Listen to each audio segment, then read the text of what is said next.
فکر کرنا چاہیے۔ آپ دیکھیے ہماری کتنی نمازیں واجب نمازیں کہلاتی ہیں جو بندگانہ ہیں، ہر نماز کے بعد تعقیب نماز ہے۔ تعقیب کہتے ہیں بعد میں، پیچھے، یعنی نماز کے بعد، یعنی وہ دعا جو نماز کے بعد آپ پڑھتے ہیں اسے تعقیب نماز کہتے ہیں۔ یہ نماز کی قبولیت کا ذریعہ ہے۔ آپ نے نماز میں خدا کے حکم کے تحت جو اس کا قانون تھا، آپ نے عبادت کر کے بندگی کا ثبوت دیا، لیکن آپ کے دل میں کیا جذبات ہیں اس کے پیش کرنے کا نام دعا ہے۔ اس لیے خدا نے چاہا پہلے بندگی کو مکمل کرو، اس کے بعد جو تمہارے دل میں، جو نہا خانے میں جذبات ہیں انہیں الفاظ میں تبدیل کرو۔ ماشاءاللہ۔ یہی سے سوال پیدا ہو گیا، کیا خدا بند عالم سے کوئی بات پوشیدہ ہے جو کہی جائے تب وہ سنے گا؟ ایک سوال ہوتا ہے کہ کیا ضرورت ہے دعا کی، مگر ہمارے پروردگار سے کوئی چیز پوشیدہ ہے؟ وہ تو دل کے اسرار سے باخبر ہے، ہمارے ارادوں سے پہلے ہمارے ارادوں سے اسے خبر ہوتی ہے، ہم کیا چاہتے ہیں وہ اچھی طرح جانتا ہے۔ تو پھر یہ دعا کی تاکید کیوں کی جاتی ہے؟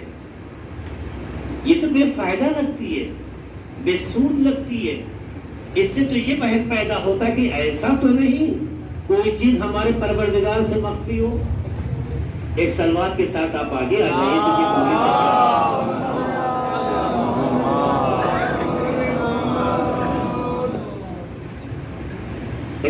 محمد علیہ کیا ضرورت ہے؟ یا واقعی ہمارے خدا سے کوئی چیز مخفی رہ گئی ہے یا اس کے علم تک نہیں پہنچی ہے جو دعاؤں کے ذریعے سے بندہ خدا تک پہنچا رہا ہے؟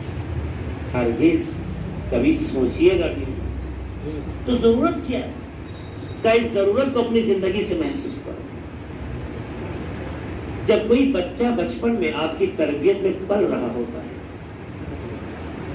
بچے سے آپ جب جڑ چکے ہوتے ہیں، سنیے گا اس بات کی، یہ بات میں اپنی طرف سے نہیں کر رہا ہوں، یہ اہل بیت کی تعلیمات ہیں جنہیں لفظوں میں اپنے بیان کر رہا ہوں، یہ سارے کلمات اہل بیت کی طرف سے ہیں۔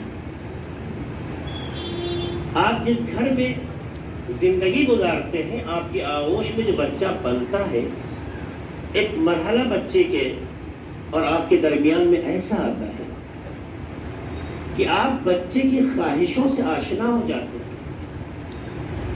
اس کی پسند کیا ہے وہ آپ جانتے ہیں، بچہ کیا چاہتا ہے، بچے کی پسند کیا ہے، بچہ کس چیز سے خوش ہوگا، کیا لا کے اسے دیا جائے جس سے وہ راضی ہو، کیا اس کی مراد اگر پوری کر دیا جائے تو وہ بہت خوش ہوگا۔ اس سے آپ واقف ہو جاتے ہیں، اس لیے کہ آپ جڑے ہوئے ہیں۔ جب آپ بچے سے جڑے ہوئے ہوں، میں ان کی بات نہیں کرتا ہوں جو کمانے باہر چلے جاتے ہیں، ماں بیچاری اکیلی محنت کرتی ہے، وہ بھی ضرورت ہے، اس پر کوئی کمنٹ نہیں ہے۔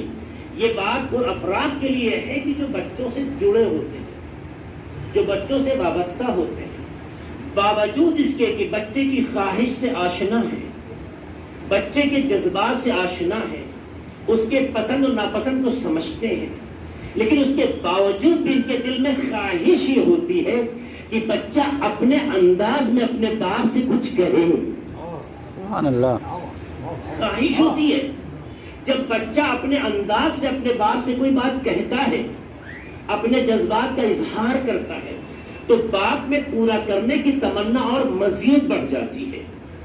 خواہشوں سے آشنا ہے، جذبات سے آشنا ہے، مزاج سے باخبر ہے، بچے کی پسند کو سمجھ چکا ہے، مگر وہ بھی جب بچہ اپنے زبان پر اپنی خواہشوں کا اظہار کر دے تو باپ کے دل میں بیٹے کے لیے، اولاد کے لیے ایک خاص جذبہ پیدا ہوتا ہے۔ معصوم فرماتے یہی سین ہمارا خدا کے درمیان میں ہے، خدا ہمارے جذبات سے آشنا ہے، مگر جب مخلوق اس سے اپنے جذبات کا اظہار کرتی ہے تو جس طرح باپ خوشی کا احساس کرتا ہے، قدرت بھی خوش ہو جایا کرتی ہے۔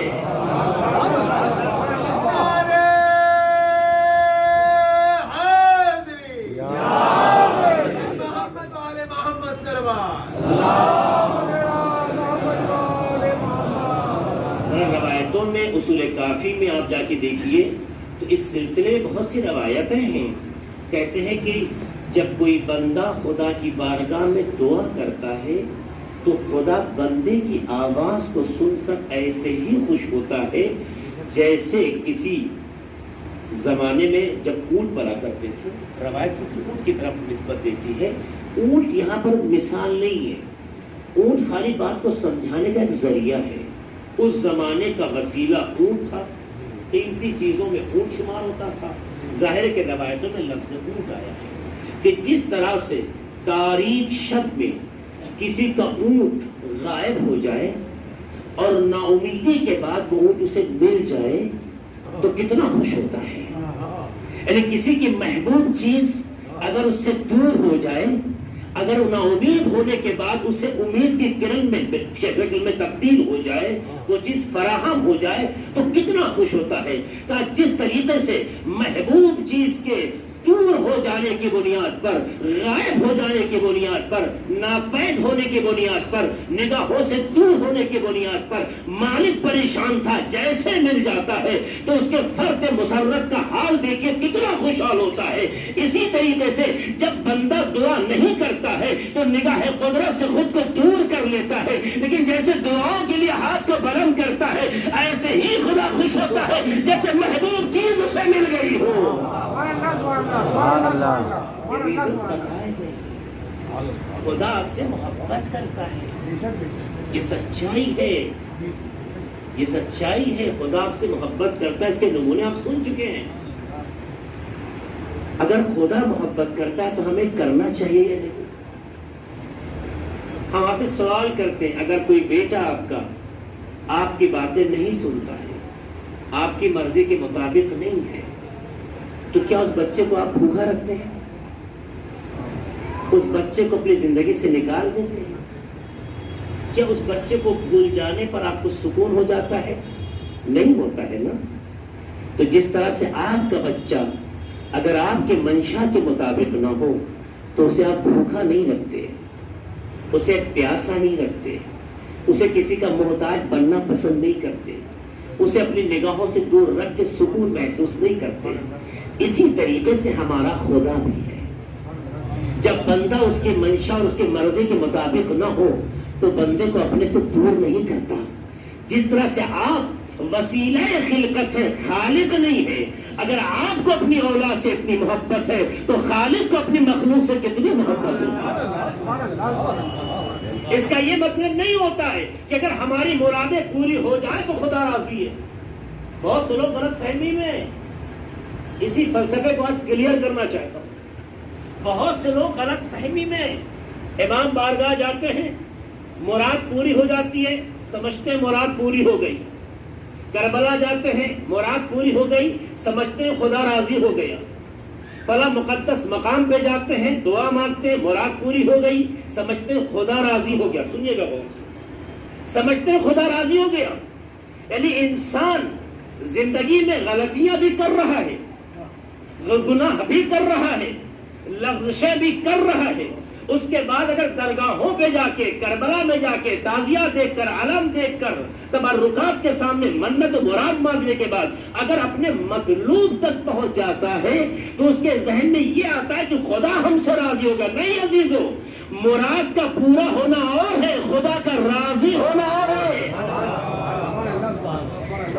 مراد کا پورا ہونا اور ہے, خدا کا راضی ہونا اور ہے. یہ دونوں باتوں میں بہت فرق ہے. تو آخر یہ مرادیں کیوں پوری ہو گئی؟ کہ بات یہ ہے جس طرح سے آپ بھی اپنے بچے سے ناراض ہونے کے باوجود بھی ہر خواہش کو رد نہیں کرتے, ہر تمنا کو دور نہیں کرتے, اس طرح خدا بھی اپنے بندے کی ہر تمنا رد نہیں کرتا ہے. پورا ہو جانا یہ اس بات کی علامت ہے کہ تم اس کے مخلوق ہو, لیکن خدا راضی ہے اس کی کوئی سند نہیں ہے. رضایت چاہیے تو آپ کی فکر میں ہمیشہ خدا ہونا چاہیے, آپ کے ارادے میں ہمیشہ خدا ہونا چاہیے. بولے تو لگے بندے خدا بول رہا ہے, چلے تو ایسے لگے بندے خدا چل رہا ہے, سوچے تو ایسے لگے خدا سوچ رہا ہے. جب آپ اس طریقے سے زندگی کو گزاریں گے, ارے بندگی میں قدرت کی اس طرح حکومت ہو جائے, آپ کا وجود ہو, قدرت بول رہی ہو. سلام علیکم محمد والے محمد پر.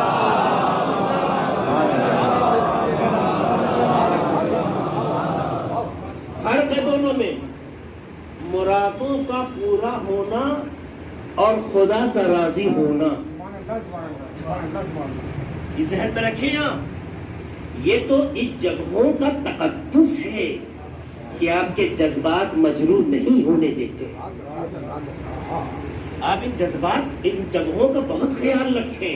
امام بارگاہوں کا، کربلا کا، تبرکات کا بڑا خیال رکھیں. یہ ان جگہوں کا تقدس ہے، ورنہ شاید ہم اس قابل نہیں ہیں. ہم اس قابل نہیں ہیں. آپ دیکھیے ہمارے کلچر میں یہ جذبہ ہوتا ہے کہ ایک بچے کو اگر ہم تبرک کی چیز کھلانا چاہتے ہیں تو کوشش کرتے ہیں بچہ صاف ستھرا نہایا ہوا ہو. اتنا خیال کرتے نہیں کرتے. تبرک کا بڑا احترام کرتے ہیں، بڑا احترام کرتے ہیں. یہ جذبہ ہے ہمارے یہاں. لیکن یہ کیوں بھول جاتے ہیں کہ تبرک میں بدن کی طہارت پر اتنی توجہ ہے، جس کے نام کا تبرک ہے،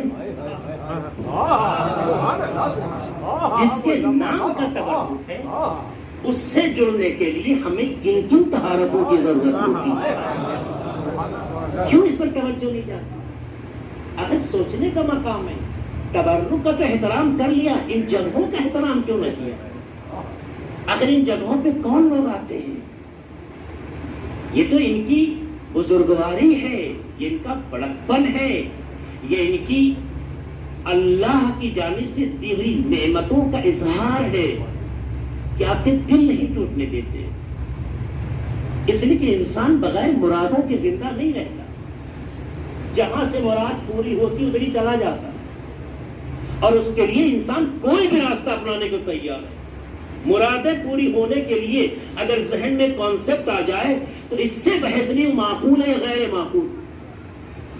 اس سے بحث نہیں ہے معقول ہے غیر معقول، اسے ضرور انجام دے گا. جیسے میں مثال دے دوں، جیسے ہمارے یہاں آج پچھلے 5-6 سال سے کلچر آیا ہے ہاتھوں میں ڈور کا باندھنا. ایک کلچر آیا ہے. ہماری ماں بہنوں کو سمجھا دیا گیا ہے کہ اس کو مس کر کے آپ اگر اپنے بیٹے یا شوہر یا بھائی بہن کو باندھ دیں گے تو ان کی سلامتی کی ضمانت ہے. میری ماں بہن کے کیا قصور؟ وہ تو آپ کی زندگی چاہتے ہیں، اس لیے وہ ایسا کرتے ہیں. لیکن ایک بار آپ نے یہ سوچا کہ جو یہ کام کر رہے ہیں اہل بیت اس سے خوش بھی ہے یا نہیں؟ اہل بیت کی تعلیمات کا حصہ بھی ہے کہ نہیں؟ ہمارے یہاں اہل بیت ڈوروں سے نہیں جڑتے، دل کی طہارت سے جڑا کرتے ہیں.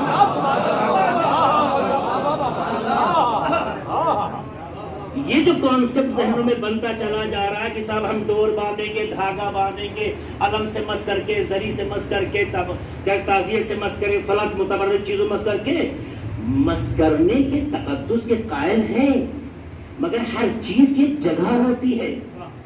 دھرم کی چھوی بگاڑنا یہ شرافت نہیں ہے. مذہب کی تصویر کو اپنی پسند میں ڈھالنا یہ آپ کے خیال کی بلندی ہو سکتی ہے، اہل بیت کی محبت کا مظہر نہیں ہو سکتا. آپ چھوٹی چھوٹی چیزوں میں توجہ دیں.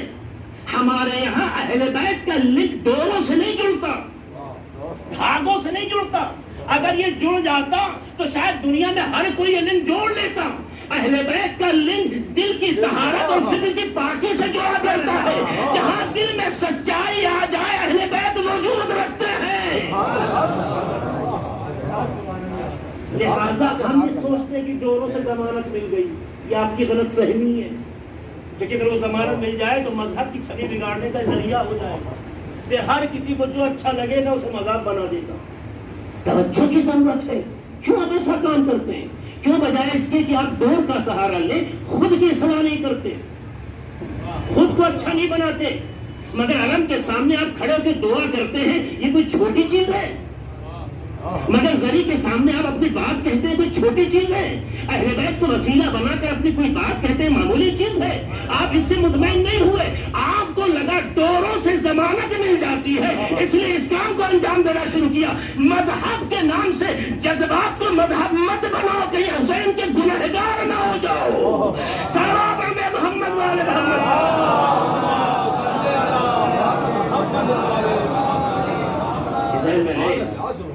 بیت کسی کے دور سے نہیں روکتے.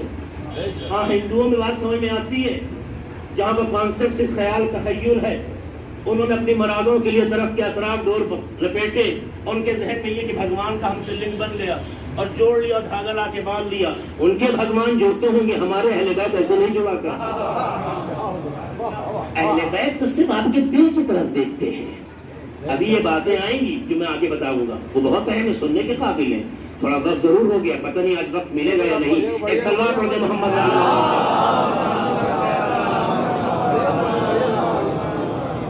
کیجئے. میرے عزیزوں, میرے بزرگوں, آپ بافہم ہیں, سمجھدار ہیں. رسم و رسومات کی اسیری کا نام اہل بیت کی محبت نہیں ہے. اہل بیت نے سیرت دی ہے, فکر دی ہے. دعاؤں سے جڑیے, دعاؤں سے اپنی بات کہیے.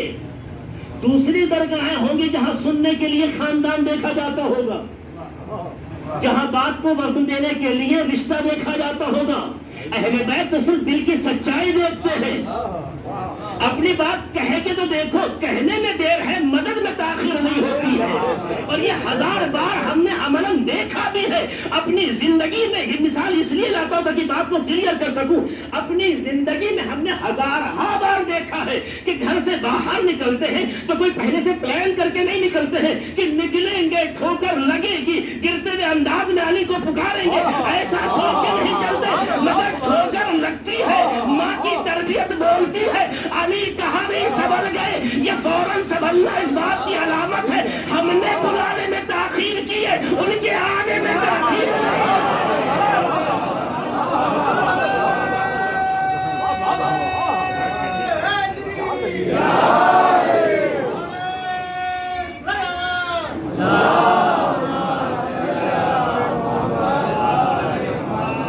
لہذا ہماری ماں بہنیں بھی جو میری آواز سن رہی ہیں, وہ جذبات سے نہیں, 3 اصول سے چلتا ہے, جذبات سے نہیں چلتا.